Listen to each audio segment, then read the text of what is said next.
Tonight, meteorologist Casey Dorn is taking a look back at weather history on July 4th in our area. Casey. It looks like we're in for a pretty typical July 4th this year. Warm temperatures with a chance of scattered storms that we all know so well. But while Mother Nature isn't planning the biggest fireworks show this Independence Day, she's definitely put on some spectacular displays in the past. Remember just 2 years ago, in 2023, the Pikes Peak region got hammered with severe thunderstorms on the 4th. They started rolling in around 12:30 in the afternoon and just kept coming. Colorado Springs and Manitou Springs saw quarter-sized hail coming down, while over at Peterson Space Force Base, they were dealing with hail the size of golf balls.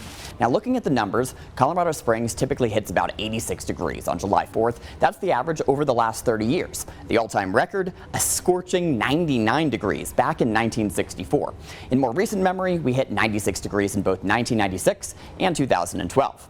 Pueblo tends to run even hotter, averaging 94 degrees on Independence Day over the last 3 decades. Your record high, a blistering 104 back in 96. But that's Pueblo for you. July gets so hot that this record doesn't even make your top 30 all-time high temperatures. For the whole holiday weekend, July 4th through the 6th, the hottest average high temperature in Colorado Springs was a sweltering 97.3 degrees. Even the 10th hottest holiday weekend still averaged 93 degrees. So while we'll definitely feel the heat this weekend, we're nowhere near record territory.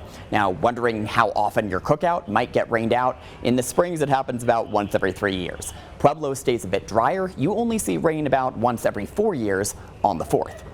When you put it all together, this year's holiday weekend looks pretty middle of the road compared to what we typically see at this time of the year. And that's great news if you're planning to catch some fireworks on the 4th. Meteorologist Casey Dorn, News 5.